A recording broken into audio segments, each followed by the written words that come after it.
Michael's has a kid to take care of, and so we're all got stuff going on. So once Toon finishes his character, and while he's finishing his character, there's a couple of things that we can set up. Clearly, I hope you notice. I put some extra information to kind of get the game setting. We're in a particular location for a particular battle in 1917. It's actually the Battle of Arras, which is in northern France, not too far from the Belgian border. This is the spring of 1917, so technically we are in May. April, May 1917. Some of you will be injured, and you will be coming off the front lines. That is how you get to the military hospital. It is called a casualty clearing center. I consider it. This is sort of the last stop from the front line before you get sent far off into more major hospitals that end up being in the coastal areas and far from the front. Technically, you are actually still within bombing distance, okay, of artillery shells in terms of where these hospitals were. So I think it'll be cool. Hopefully, eventually we get. Marcelo's here. Marcelo, we good? Hello. Yeah, we are. All right, sweet. I So took a Marcelo, look at the sheet again because I think you guys used it a little bit, so the numbers were a little off. Oh, I must have. Oh, maybe I clicked some things on accident. Yeah, sorry, my bad. Yeah, no problem. I was just fixing it. No biggie. Double check it. Sorry, Marcelo. So Marcelo is a not. So there's, I mean, the way the scenario is set up. I didn't write it, of course. I'm just I'm going to be taking a pre-made scenario. Is that a part of the group is injured soldiers coming off the front line, and other part of the group is actually stationed at the hospital, working at the hospital, so forth and so on. So since we have a big group here, we can actually split it up in a way that's not too bad. So it might be good, Toon, if you end up I don't know what Jack Simmons is, but Jack Simmons may not necessarily be injured. He might actually be functioning at the hospital in terms of security. I think Michael Dees, Sergeant Hobbs, is also part of like a security detail at the hospital, not necessarily a doctor, but part of the military unit. You're either visiting soldiers there, because in other words, you're just not injured, right? Or you might be stationed as part of the military force that's protecting the hospital. That would make sense. And Anthony, you can go either way. You can be kind of injured, but or you can actually be probably. I think your idea was to be actually working more active here. The idea is that whatever. I'm sorry. Go ahead. No. Go ahead, Anthony. My character would probably be doing like last rites over bodies and talking with injured soldiers. So if he can work in that capacity, that would. Absolutely. The idea is that all. No, that's perfect. And none of you have been. All of you are going to be coming into the hospital actually new, right? Into actually they would call it the British would call this a casualty clearing center. There was a series of medical stations, so to speak, as you would move from the front line, all the way towards higher levels of medical care. This is probably third along the line. There's medical. You'd get medical aid first to a little historical background in the trenches, and then you would go to sort of like a bandaging station, and then eventually for more care, and then eventually they will get you to this. It's actually kind of 4 stages. It's like the 4th stage. So for one way or another, it could very well may be that you are coming off the front lines. If you're injured, obviously. If you're not injured, you might have been somewhere else. You might have been at at one of the other steps along the way, right? Either working as medical staff or having been in the trenches and having been assigned to protect the convoy, right? These basically ambulances that are moving troops from the front lines over to these hospitals. This particular part, 1917, the war has been going on. The Battle of Arras had about 3,000 British soldiers, casualties a day. I think the average was. So it's an extremely violent and month. So it's there's plenty of reasons why all of you will end up in a hospital from one way or another. Now, I think I mentioned this to Michael. I am certainly not a a big history buff, and probably my basic knowledge of general military history isn't that great. So I'll probably make mistakes. I'm running off some little bit of research that I did and some ideas off the module. If someone knows better, you can kind of correct me, but we're trying to go for dramatic verisimilitude and not overt historical accuracy, because I don't think I haven't started my research yet, so you're okay. All right, yeah. Well, Kai. No. I don't remember Yeah, Cthulhu and the Battle of the Bulge. Well, they just erased it off the history books, but so that's just what they don't want you to know. Yeah. Okay. Do you want like me to give a reason why my character would be in the hospital right now? Well, what we're no. You can come up with a reason. The British. You're all you can all either be British. Well, it's the thing. You can be French, or Belgian for being in this area. You one of the. I think it's the British Army 1 through 5 battalions. That's probably not the right word, but and then there's Canadian forces also involved here. So most of you, the way it's written, you're mostly British. So everyone here is British except for Pierre Avois, Father Pierre Avois, who is a French, a local Frenchman. But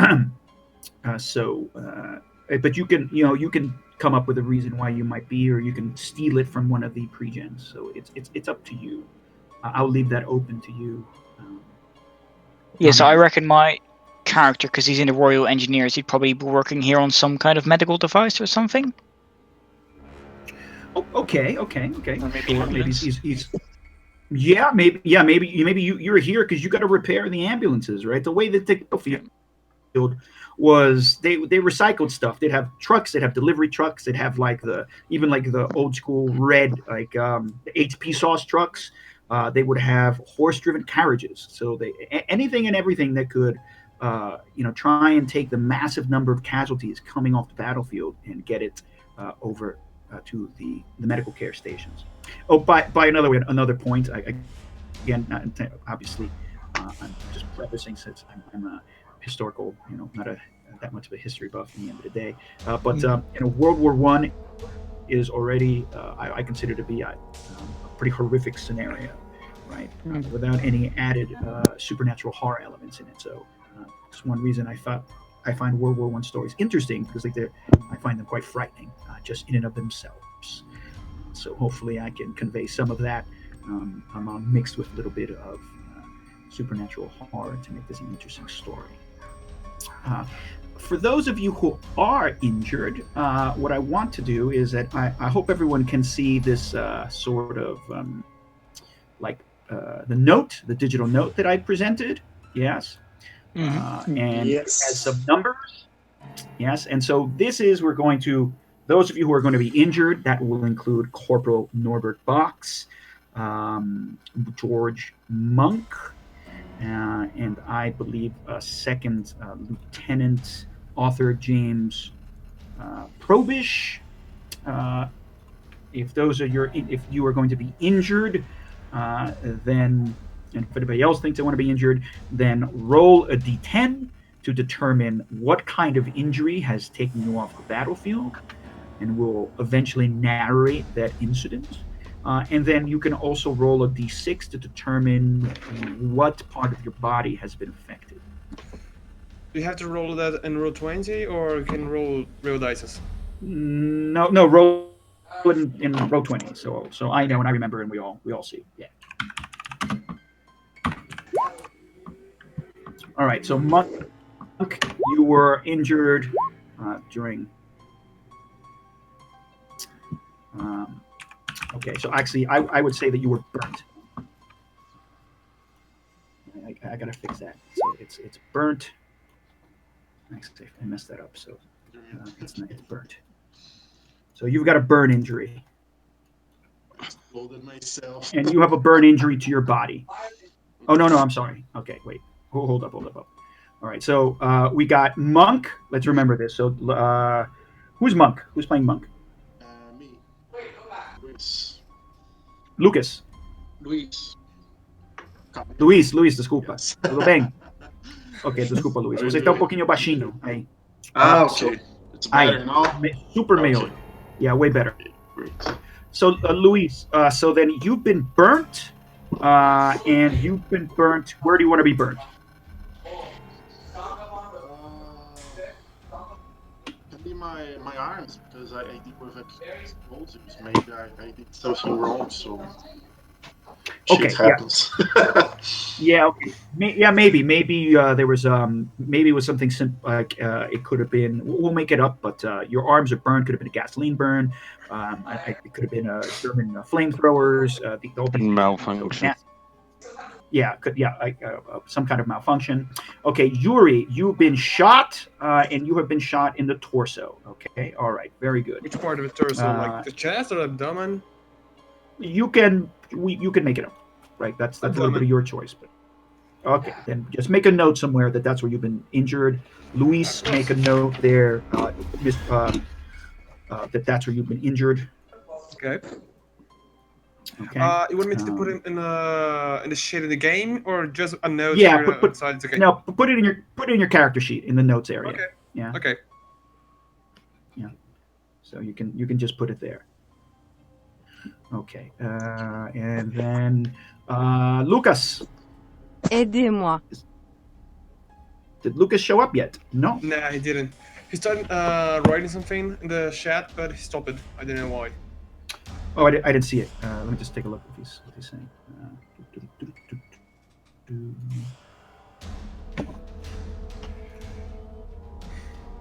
In the meantime, Kai, could you quickly check over my shit to see if everything's okay?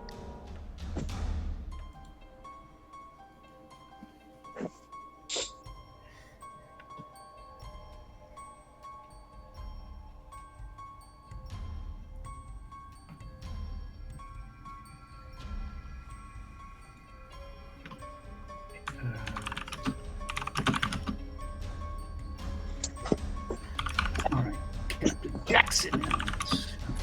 Straight up soldier, Royal Engineers, Liverpool. Yeah, right. Okay.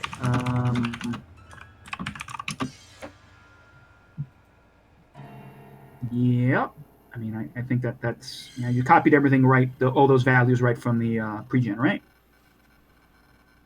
So yeah, that looks okay. Your health, I think, your health, your sanity, that stuff is all right.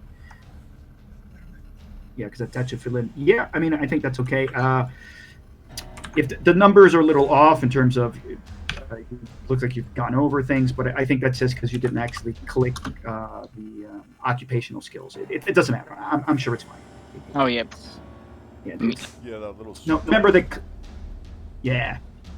Yeah, it's a little super. Okay. I think the pre-gen doesn't even say it, but the pre-gens are made to work properly, so they should follow the rules. So just remember, cop talk is actually military talk, right? So it's so that's So how I guess works. that would be like an occupational ability, I reckon. Yeah, yes, that's an interpersonal skill. You know how to talk to. Go ahead. Yeah, okay. Yeah, No, I was saying, since I'm part of a Royal Engineers, it'd probably be like electrical repair and mechanical repair. That would be occupational abilities, right? Yeah. There's in the main rule book. There's information, but it's that big of a deal now. All right. The pre-gen.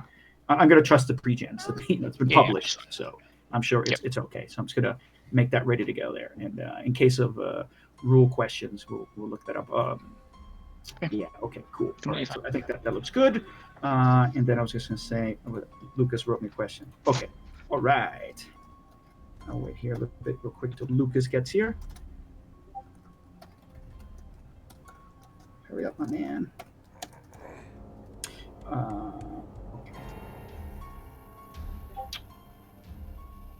And I'm just going to check one thing here. So, sorry, little last minute stuff. Okay, so we've got Box is injured. Monk is injured. Probish is a doctor. No, that's Luis. Doc Patterson. That's Marcelo. Michael Hobbs. Sergeant Hobbs is already working detail at the hospital. Jack Sims is working at the hospital, and Pierre Revoir has been moving back and forth between various. Sorry, Père. Lucas. Very good.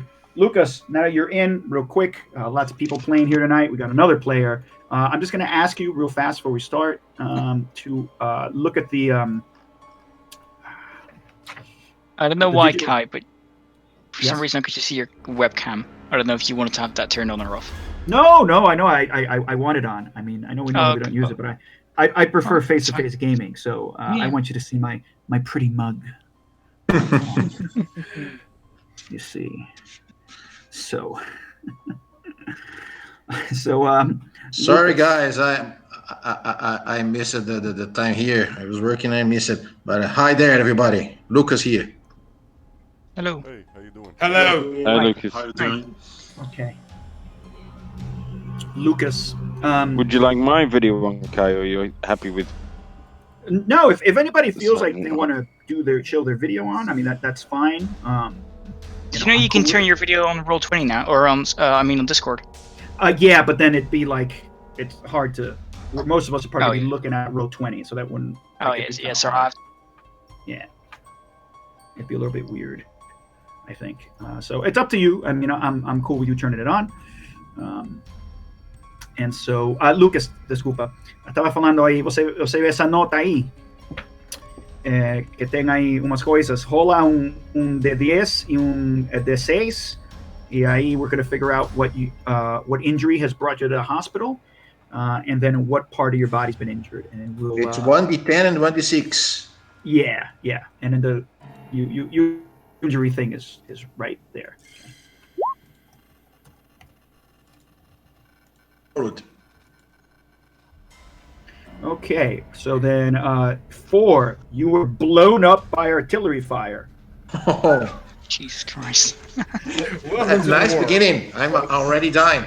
Nice. Yeah, okay. Oh, that's the price you paid for getting late. Hi, guys, and bye, guys. It's a pleasure to play with you. All right. I was about to say one is ahead too. Okay. That's what happens when you get late, man. Buried in a trench collapse. That would have been the other one. Okay. All right. Okay. All right. So then you were blown up by artillery fire, and you got shrapnel in your head. Oh, Yeah. So you got a severe injury. You very well might be losing sight in one of your eyes. So that's a traumatic injury. All right. right.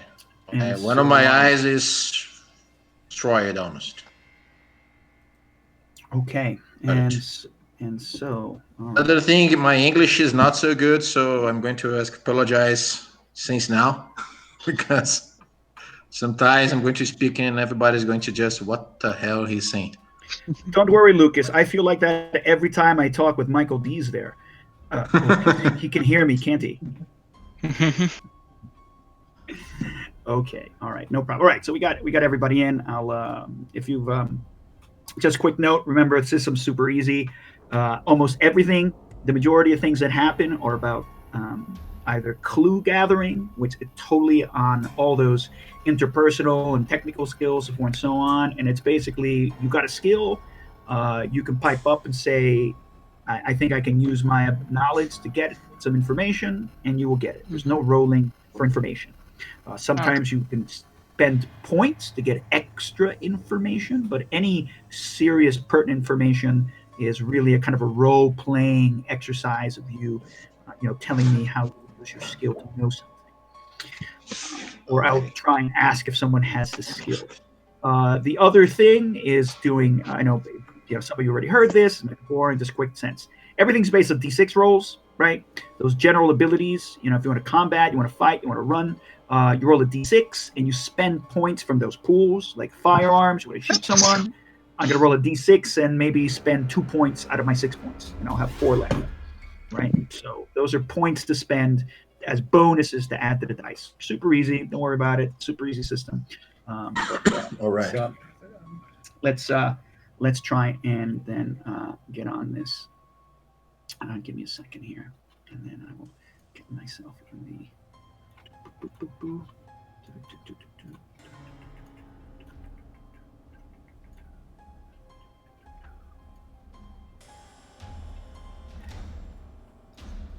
père.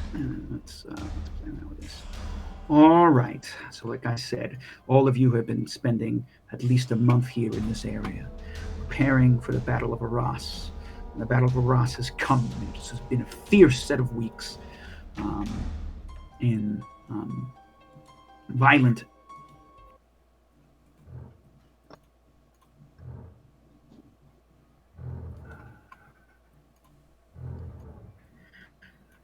And it's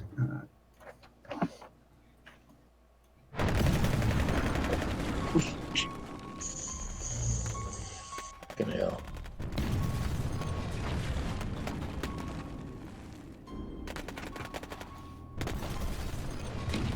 so first, let's see. Monk. It was but a week ago that you were fighting in the trenches. Bullets were flying everywhere. You heard the artillery. You were commanded to run, to cross the no man's land, prepare and attack the enemy. Within seconds, you heard an artillery shell explode right to your left. Dirt and smoke went everywhere. Your ears were ringing and deafened. You climbed out of the cold mud and saw that your mates were lying, choking in the mud.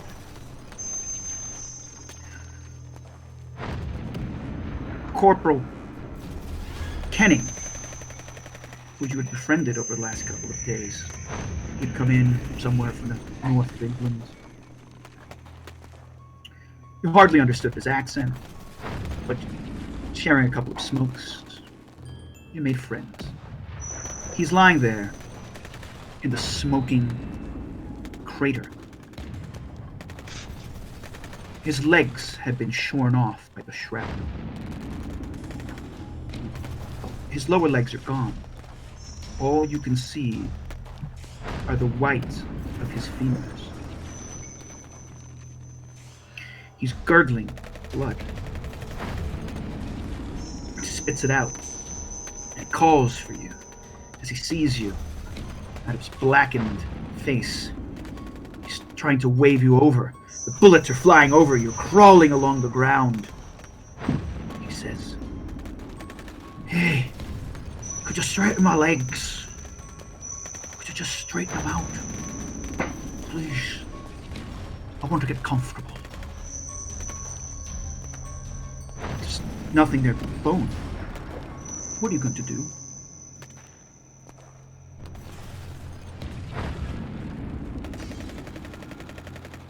Monk. So I'll tell him, okay, I'll try it. I'll find their legs. You look around quickly. Bullets are hazing all around you. You hear the screaming. You hear, everyone behind you. Go, go, go, go, go, go. I know. I just won't find his legs. I say it's just too comfortable. It's nothing. I mean, this is just a bloody mess and smoking rubble and ruin. And he's half buried in the mud. And you can see he can barely move. Just looking at you, he moves his fingers. My pocket. My pocket. Get me the photo. What? What photo? Okay, my left pocket. Get me the photo, please. Okay, I'll get the photo. I just want to see her one last time. And he's like, his blackened, charred hand kind of comes up and he grabs it. And he says, yeah, right pocket. Light me a smoke. Light me a smoke, man. I'll get it. I'll light it. Oh, all right. Yeah. Just put it in my mouth. Right? Okay. Again, all around you. More artillery. You hear the bullets flying overhead. You fumble around. He's got some set of matches. They're wet. One of them finally lights. You put the cigarette in his mouth. He takes one puff.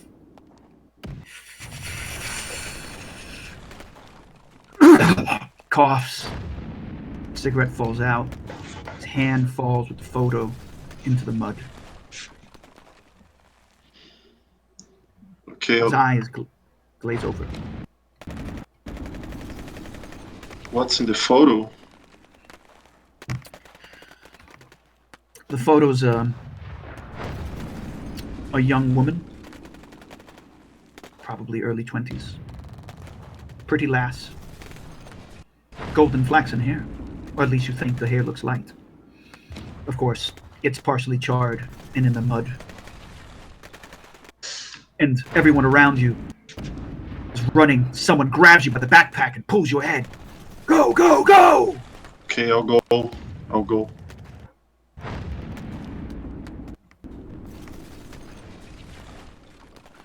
I'll follow the crew. I'll follow the guys.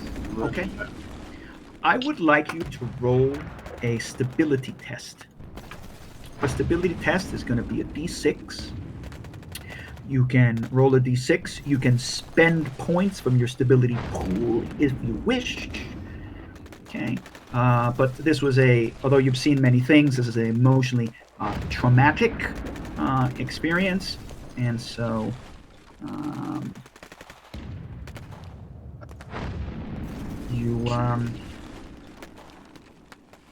it's neither this.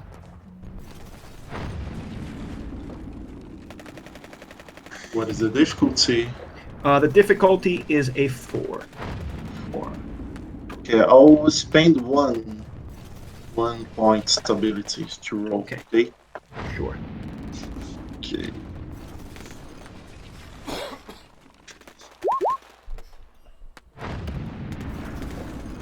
Whoa. Okay. You are hardened to the death around you, and even though this was someone who was a friend, friends in the trenches don't last long on the Western Front. And so you run with your rifle in hand and your bayonet pointed into the smoke. Battle.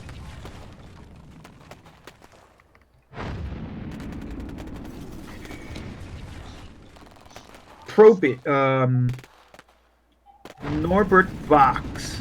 Yep. Kaya, first question. Everybody here is, just from my understanding, everybody here is like running in the trench, right? Many of you will be. Some of you. This is all in the preceding weeks. These are just vignettes of the preceding weeks before you end up getting injured and going to the hospital. Right. From there, running, try to survive in this mess. Okay. Yeah. I mean, that's Monk. I'm going to move to you. Box. Corporal Box. The stench of the trenches is often overwhelming. It is the stench of an open latrine, of mud, of urine, of dying bodies all around you. It is a stench that you have now become accustomed to in these last months of war. Right. You are tending to a soldier next to you. What is the soldier's name, Lucas?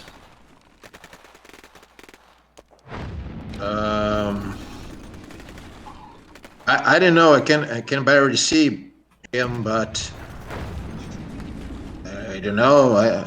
Jack or something like that. Jack.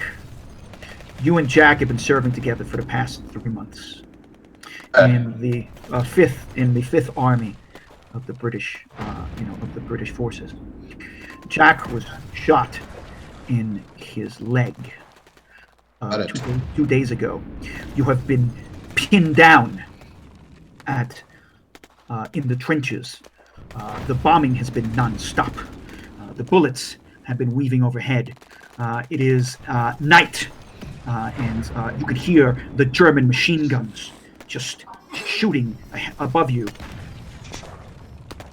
Okay. Non-stop. It is clear that Jack's leg is getting gangrenous. The swamp smell of rot in his leg is getting worse. Okay. Go ahead. Yeah, but no. Okay. Can go on. Okay. It's nighttime. You're cold.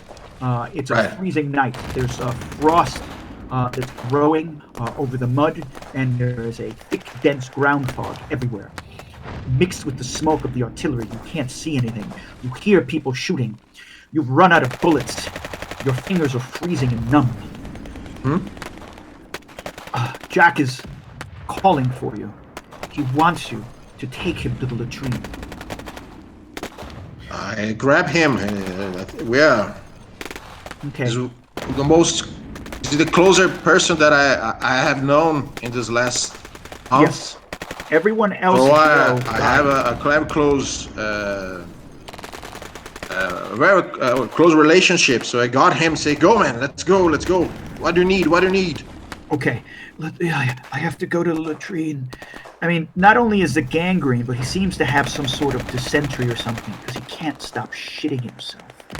He's been rolling around in the mud with his pants by his ankles for the last 5 days, actually. So it's really terrible. You're gonna have to try and grab him and pull him along. Roll an athletics check for me, because you're gonna have to pull him through this slippery, awful, freezing mud, right? Not the strongest man in the field, so let's go. D6, right? Yeah, D6. Roll it. 4. Okay, good. You're pulling him along. You kind of half, trying to piggyback him, right? As you're running, and you have to roll low through the trenches because the bullets are firing overhead. And everyone's shooting around you. You're trying to get him, and he's sort of like moaning. And you put him, you get him to the latrine area, right? Which is maybe like, it's not far. You're talking, 4 or 5 meters from where you are, but it's hard to get through. And so oh man, I go over you. I said, come on. Okay.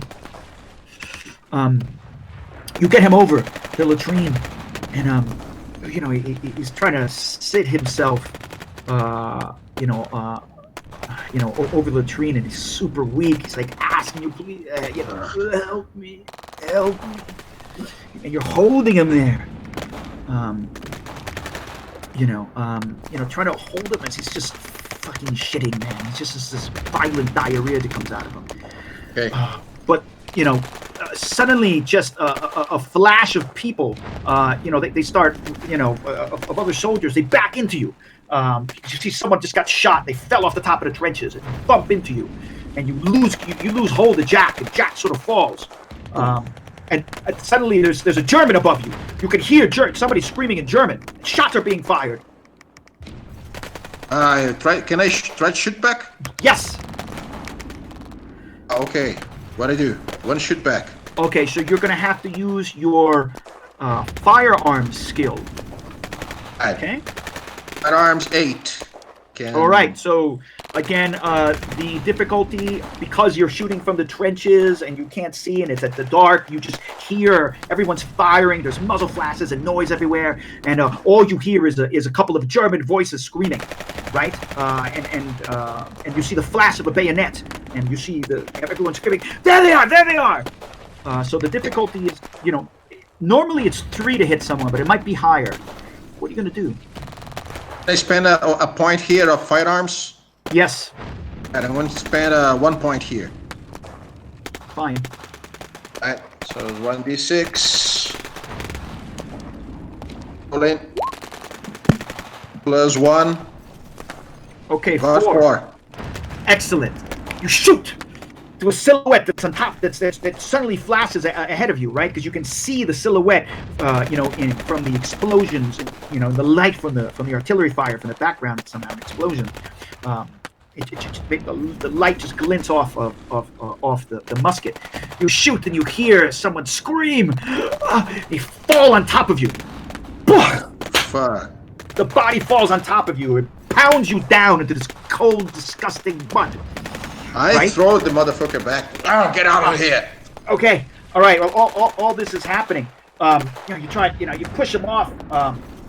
And it takes a while, and everyone is screaming and picking up on you, and you see a German, another body falls down, and all the soldiers around you are screaming and yelling.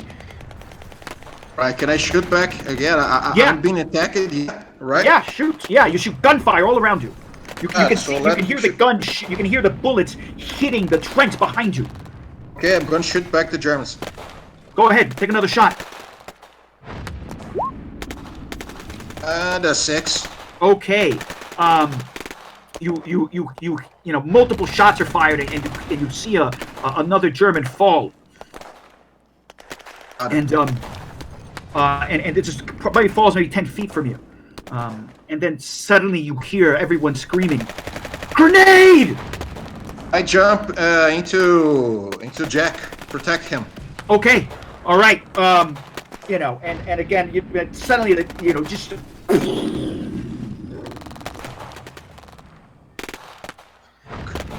It's a explosion, right? You hear men screaming in pain. Well, I'm getting up like I'm injured. There's something happened with me. Oh, okay. In this case, how were you injured originally? You got fire, didn't you? Or what's your injury? Injury. When I see this. Injury.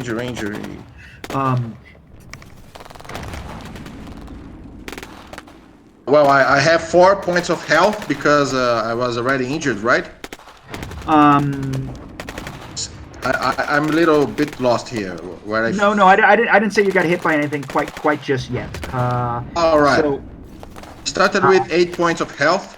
Yeah, I didn't take any health away from you yet. I didn't say you were injured yet. Okay. But what did you roll for? Blown up by artillery fire. Artillery fire. Okay, right. So Yes. So this isn't it yet. You don't get hit by the shrapnel, right? But other men around you did, right? And your ears are ringing, and you're trying to, all this has been madness. I don't know really what happened to Jack. You turn around and you look at Jack. Jack is lying face down. Half of his, 3/4 of his face is in the shit. In the fucking liquid shit mud in the latrine. Like he basically fell into the latrine. Fuck. Could I try to get him? You could try and pull him out. Try and pull him out. Right. Let's roll again. Okay. Athletics, just grab him if you want. Again. Athletics, I have no points to spend, so it's just straight roll. One more. Oh, wait a minute. Oh. Okay, you're able to pull the body out because it's half sinking. And everyone's screaming and people are bumping into you and you can hear men yelling in pain behind you. And you grab Jack out, the cold in the mud, you turn him over. His face is just covered in shit. I try to clean, and at the same time I could try to see what if he is someone alive, is someone. I'm cleaning his face and say, "Everybody okay? Hey!" Like Jack, I try to hear people if they're who's alive or who is not. Jack isn't breathing. Jack is. He's not breathing, and he's not moving, and all you hear are screams of pain. Roll a stability check for me, please. Fuck. I'm going to spend a point here. Okay. The difficulty is 4. 4 plus 1, 5. Okay, good. You still lost 1 stability because you spent the point, but you didn't take the full traumatic loss of this. Because your friend for the last 3 months was drowned in a pool of shit. I'm cursing everything, everybody. Fucking place! Hell! Fucking place like that. But goes in, try to keep alive in this.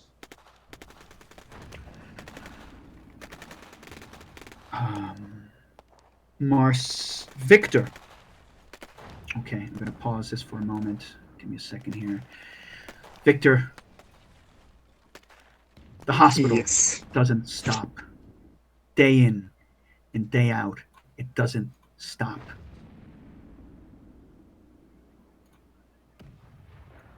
All around you, men keep on coming in. Injuries are grave. Actually, you haven't been at the hospital. You have been in one of the frontline bandaging units, and it just doesn't end. There's so many people.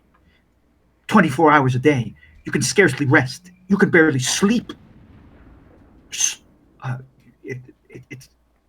It's exhausting. A young man is brought in on a gurney by the gurney team from the trenches. Clearly, he has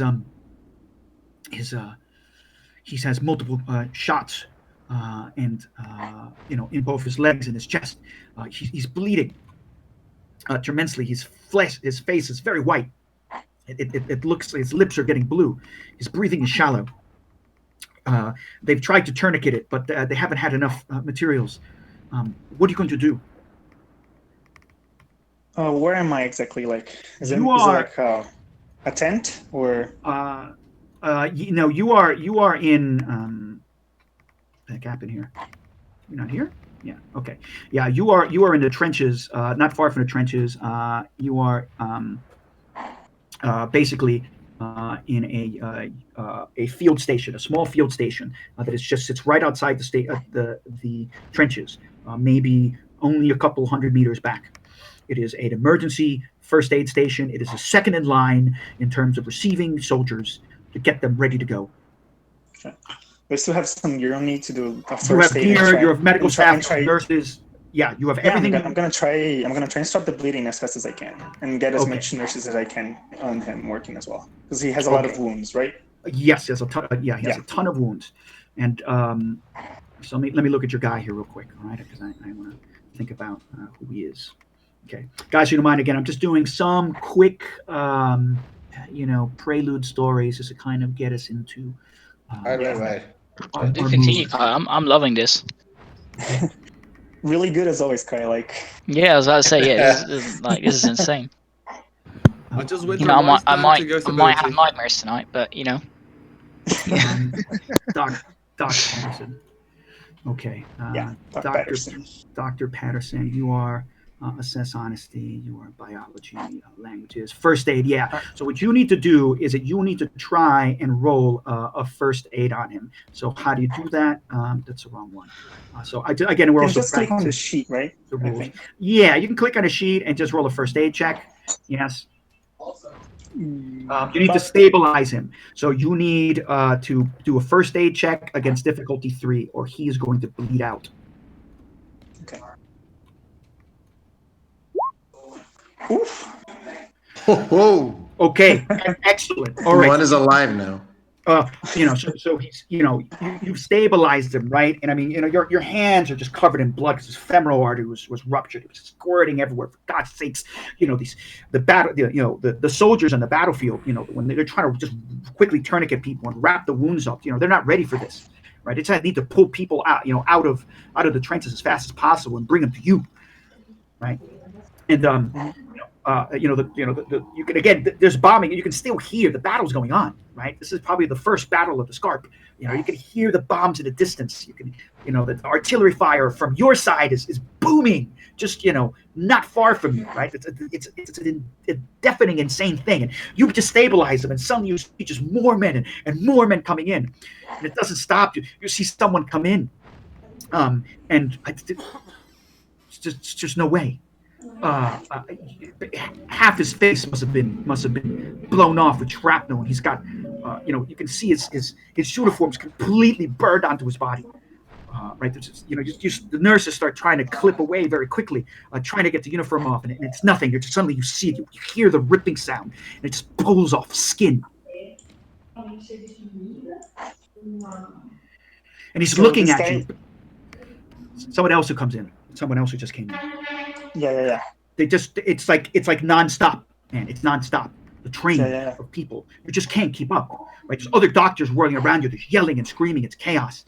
And the guy's looking at you. His eyes are glassing over. Right? He looks like his mouth must be burned over or something. He can't talk, but he's staring at you. He's staring so intently at you as the nurses are trying to cut off the uniform. And you can see they're ripping off this charred and burnt skin. It's just burnt flesh underneath. And it's like you think he must want to scream, but he just can't. You can't imagine what he must be going through. Roll me a stability check, please. Because within the next 10 minutes, you become overwhelmed with the number of casualties coming in. Over stability. It's just a D6. You can spend the point from your stability pool. Okay. I'm going to try raw. Yeah. Okay, no, you rolled. You rolled your stability. You failed. Stability check is 4. And so I'm going to say that you have your stability loss. This is stability loss. It's a battlefield stability loss versus the normal stability loss is. I believe that this stability loss is probably. I mean, you were inured to this, but this one is just kind of nasty. So I'm going to say it's a 3-point stability. Especially loss. nasty. How many? Yeah, for some reason, it just hits you. The way he's staring at you. It looks like he's trying to scream, but you realize it must be because like part of his jaw's been blown off, or his jaw's broken, and he just can't. Oh boy! Fuck. How many points did I lose again? Sorry. 3 points of stability. Ooh. Okay. Okay. All right. So that's a little bit for everyone. All right. So and so let's kind of move here real quick. I'm going to just go back. Give me a second. I guess I'm going to move the map.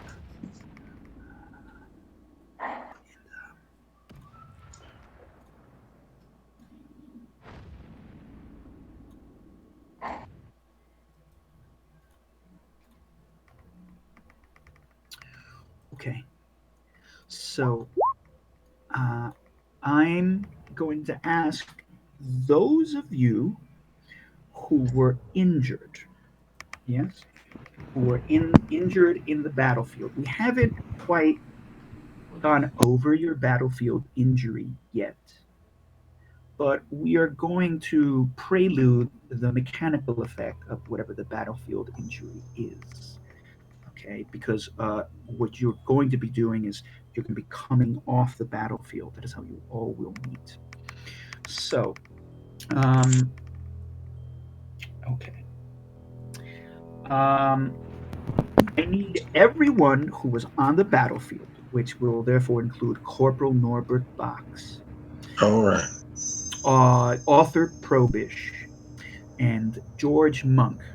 I want you to choose either athletics or fleeing with a difficulty of 4 so we can see the level of your actual injury. I do want to say something, though. If you use fleeing, it means that you ran off the battlefield. And you should know at this point in World War I that is considered to be a court-martialable, a crime that you can be court-martialed by the military, and you can suffer the death penalty for cowardice. Okay, quite. I'm gonna use athleticism, so I can use a point of athleticism, or yes, roll? Yeah. No, you can use your points now. This is all part of that. one of my points for athletics. Okay, you got it. Athletics. I think I rolled right. Okay, so use the pass. point, deduct Okay. your point from the pool, and so you were successful. Okay, in terms of that. So then I'm going to roll a d6. I'm rolling here, and I took 3. Okay, Yuri, you have suffered a 3-point wound. So Okay. take 3 points off your health right now. Okay, Lucas. Right. So then you will suffer a 7-point wound. I had 8 points of life. Now I have 1. That's knowledge here. You have suffered, and yes, you have suffered. And now there's no mechanical effects in terms of the health, the damage that you take, how injured you are, until you go below 0. But you are heavily injured from the artillery fire. Oh, very, very. I feel so good now that I So Jeremy, almost 20 minutes of adventure. I'm almost dying. Thank you. Jeremy's already. I mean, Lucas, you haven't rolled a one. Thank guys, was an outstanding session here, but now I think I'm dead. At least you didn't roll a critical failure, right? It's just the beginning, baby. I'm just 20 minutes of session. I always can do this. I Okay. was saying 1 point of athletics, okay? All right. Okay, go ahead.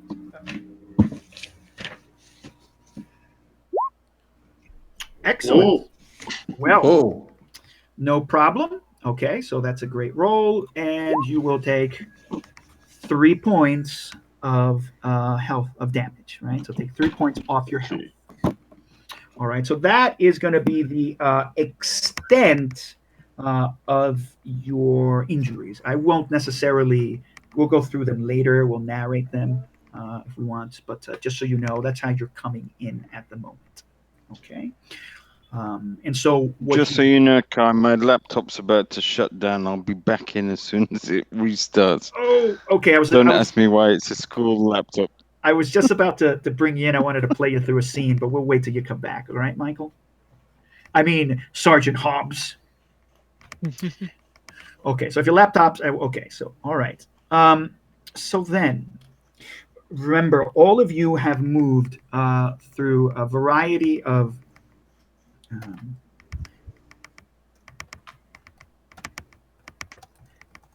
stations, okay, before you have gotten yourself, okay, to what eventually will be a. Well, that's weird. The music's not. It's supposed to stop playing.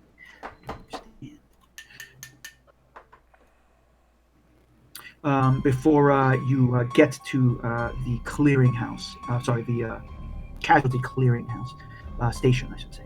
So what has happened is that you have probably moved yourself. Oh no, that's the wrong one, and you guys will be.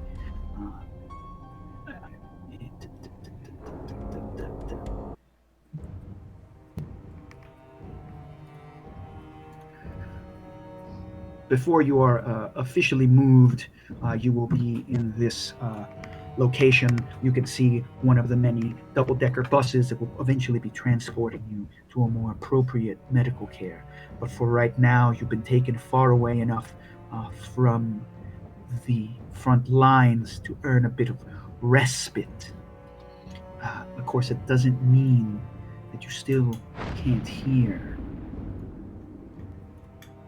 artillery fire in the distance, echoing across no man's land.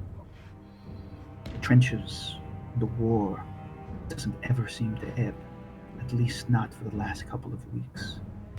You lie in pain, shivering and cold underneath your blanket, scratching from the lice that infest you, but happy because you know that you will be leaving the trenches. Some men are happy to injure themselves. They'll shoot themselves just so they can get away. if they try and maim themselves, maybe get a leg amputated, a blighty wound, just so they can get themselves back to a major hospital in England, away from this madness. Some would say that that's pure cowardice. That's being a traitor. Others would say it's the only sane thing that you can do.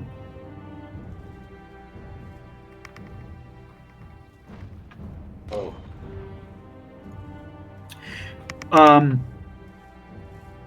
Pastor, or au revoir. You are here in this bandaging station. You have been giving last rites to some men who will not make it to the clearing hospital.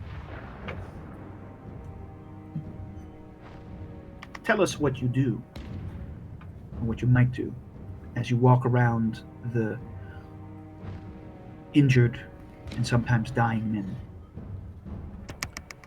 I walk up to the first man I see who looks like he's moving, and I say, "Parlez-vous français?"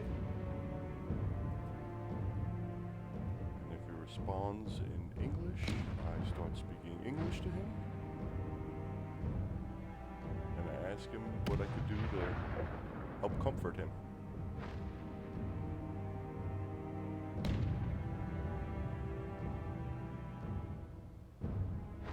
Is a battlefield chaplain. I mean, you would be Anthony dressed in a military uniform then, or are you in? Yeah, I would be in like it would be like a mix mash, like a military uniform with like vestments on it, you know. Mm-hmm. Okay, so you can definitely tell that this is a man of the cloth. Okay, that's what I said. No, Father, I don't speak French. Well, I speak English.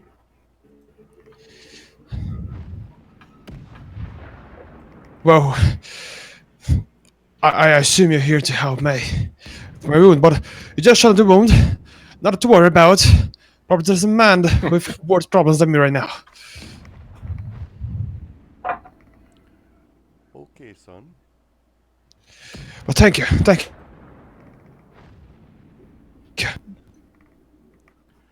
What does Sergeant Probish look like? He looks like an ectomorph man, probably in the late 30s or mid 40s, depending on how much mud there is in his face. He has a short cut, respectable mustache, a big nose, look like a toucan, deep eyes, I would say, and a thick eyebrow. He's someone that will look serious. Someone with a lot of pride in his face. Okay. I think I would also say that his accent is probably a bit middle class. I don't know what to do with this thing, man. No, I don't. I'm not telling you need to make the accent. I'm just, Okay. Because I have no idea what that means. He's third generation military, so he is. Remember, the British are still. I mean, they're very class based, and they're very class based in the early 20th century. So, your accent clearly differentiates you from the working class. In blue collar machinists and the farmers around you, and they would know that. So I go for more this potato in the mouth. Yeah. I would ask Michael Dees for a little bit more support on that, but he's disappeared for the moment. I say, rather, I'm right here. I'll have you know. Oh, right. Good to know. Very well, sir. Excellent. Right. Well. Okay, I think I got what it means with the accent. Yes. Right. Excellent. And so, you can see Father au revoir, that they're beginning to load them into these trucks, right? There is a caravan of double-decker buses. There is a horse-drawn cart, and there is even, as I said before, it looks like some kind of British delivery truck.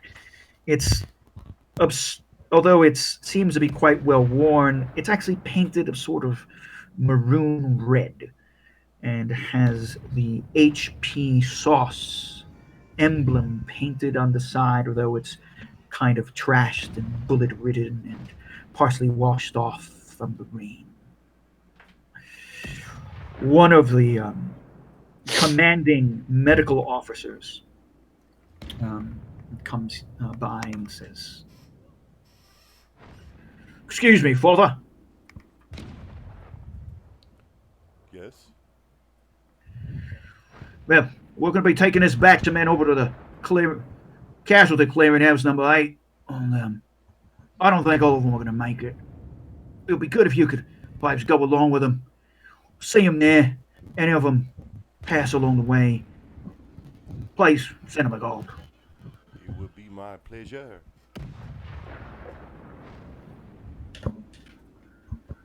Pray for all of us, man. We ain't done anywhere near yet. All right, hold them in. Let's get this going before we get bombed again. And again, still you can still hear the sounds of battle in the distance, and actually, not far away from you, you can suddenly hear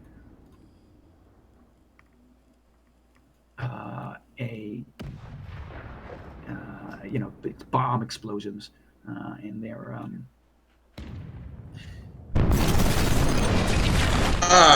you hear a whole fucking not far, like over here.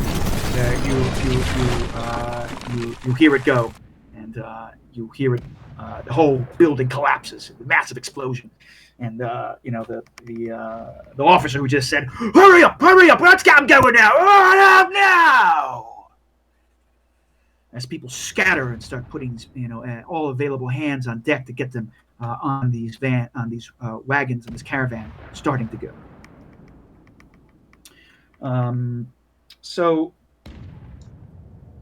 mechanically, I'm going to quickly do something else for those of you who are playing a non-injured individual.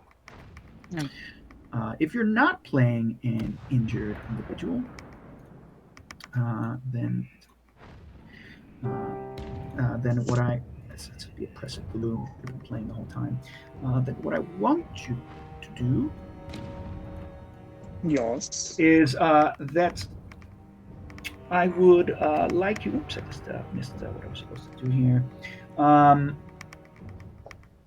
You're going to have to check to see what kind of things you happen to have brought along with you, because some of you are going to have the opportunity to have some nice things, because sometimes those of you who are about have nice things. Either because obviously you're not necessarily on the front line, you're not a frontline soldier, you've been working at the hospital, or you have been volunteering via good faith, like Father Au revoir. So, Toon, where you at? I guess I would probably be driving one of the cars. Very good. I like the sound of that. Okay, yeah, I'll definitely be one of the cars. And that is carrying a gun. And that is you'd be carrying a weapon. We can. I should grab the weapons. You would be carrying a weapon. I'm going to say that you are, carrying a weapon. And you also know Sergeant Hobbs. Mm-hmm. Sergeant Hobbs and Jack and Lieutenant Corporal Jack Simmons. You guys are almost ready to go. Clearly, you just see there's a whole. Everyone is hands on deck now, trying to load all these injured men under stretchers into the buses. And you got to get these engines going, and you got to get out of here. Clearly, that last artillery fire, landed just 200 yards away from you. This.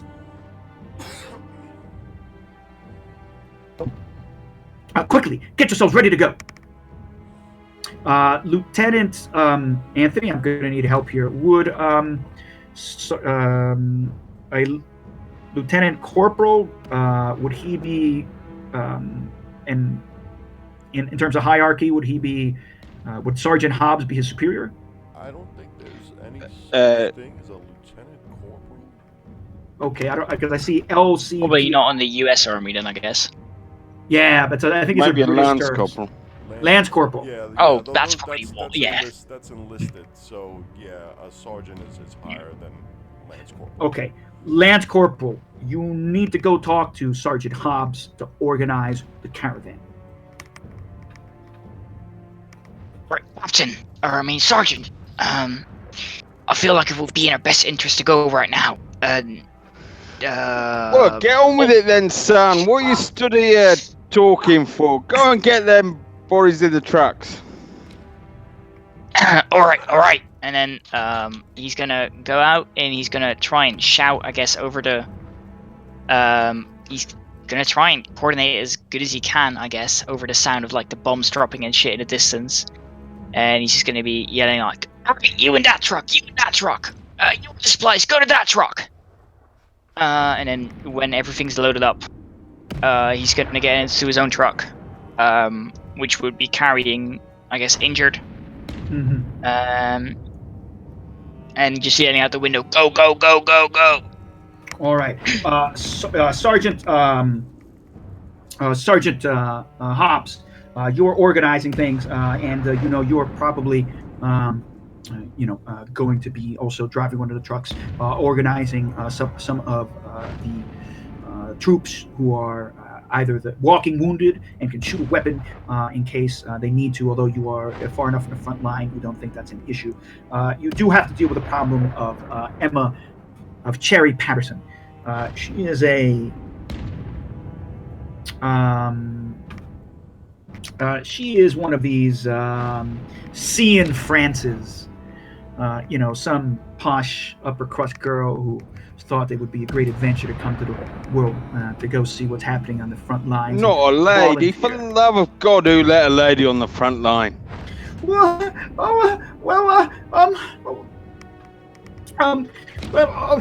sorry, that bit of skirt out of here. We've got to get a move on. All right, I'll start the truck up. All right, I'm sorry. And she sort of goes, running off. But she's someone you worry about. She doesn't seem to be really holding it together well lately. This Cherry Patterson. I mean, she's she's just this, she's totally skin and bones. The uniform just barely hangs off her. She's jittery and nervous, and she jumps every time she hears a bomb go off. And her eyes are hollowed out. She just has these dark rings under her eyes. She's not behind the wheel of a truck, is her? For the love of God. Of course she is. She's one of the volunteer drivers.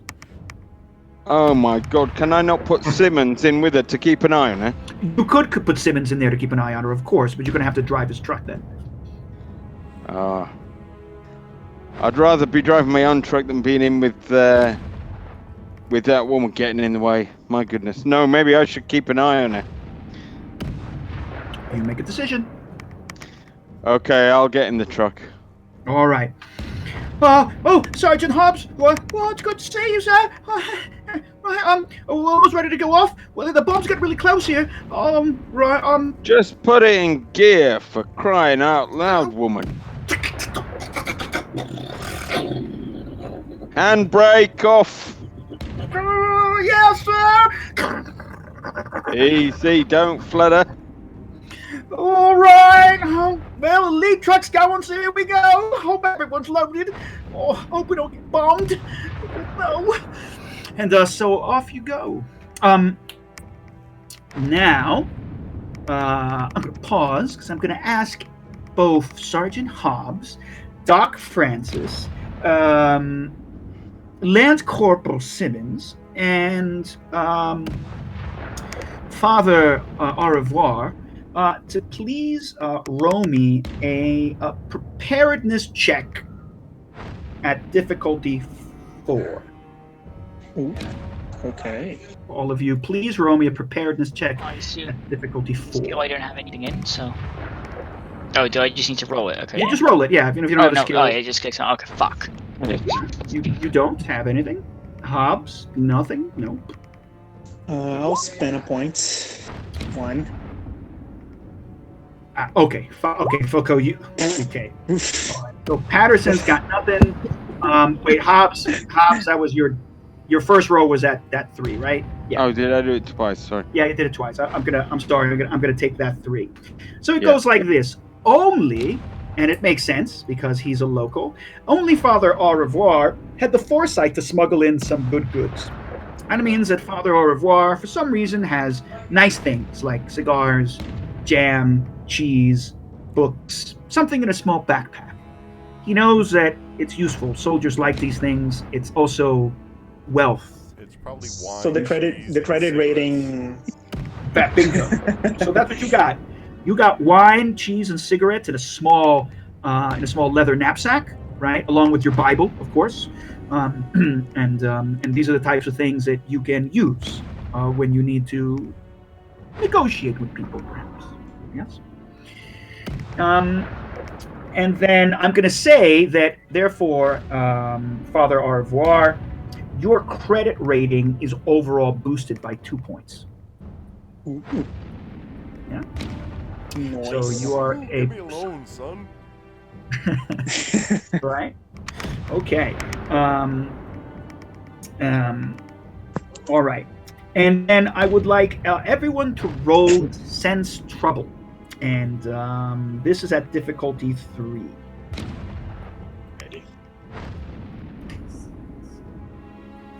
And that's good to see a D6 or click on it and it'll roll, right?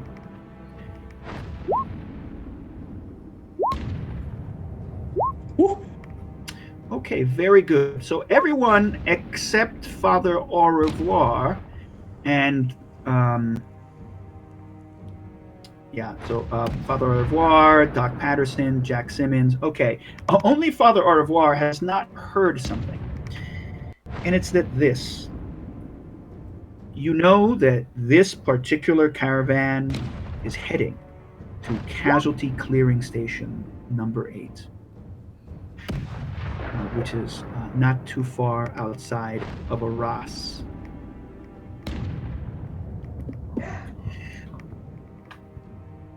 The last, what you know of Casualty Clearing Station.